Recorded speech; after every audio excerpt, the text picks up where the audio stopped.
Hi നമസ്കാരം. ഈ supreme കോടതി വിധി അനുസരിച്ച് ശബരിമലയിൽ കയറിയ ഒരു സ്ത്രീയായിരുന്നു ബിന്ദു അമ്മിണി. അല്ലേ? എല്ലാവർക്കും അറിയുന്ന ഒരു വിഷയമാണ്.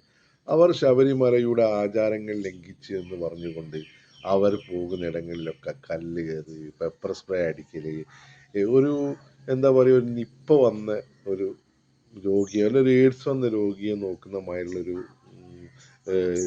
സിറ്റുവേഷൻ ആയിരുന്നു ബിന്ദു അമ്മിണിക്കും ഉണ്ടായ ഒരു അനുഭവം. അതേ സ്ഥാനത്ത് ശബരിമലയിലെ ശ്രീകോവിലിൽ സ്വർണം കെട്ട ഉണ്ണികൃഷ്ണൻ പോറ്റിയുടെ മുഖത്ത് ഒരു കുട്ടി പോലും കുരുമുളക് സ്പ്രേ അടിക്കുകയോ അല്ലെങ്കിൽ ഒരു തോന്നിവാസം വിളിച്ച് പറയുകയോ അല്ലെങ്കിൽ ഒരു അക്രമവാസന ഉണ്ടാകുകയോ അല്ലെങ്കിൽ ഒരു ഫേസ്ബുക്ക് പോസ്റ്റോ ഒരു വല്ലാത്തൊരു കഥ തന്നെ കേട്ടോ. ഇല്ലാത്തൊരു ലോകം തന്നെ, ഒരു ചർച്ച, ഒരു അന്തിച്ചർച്ച പോലും ഇല്ലാത്ത ഒരു സ്ഥിതിയായിരുന്നു അല്ലേ.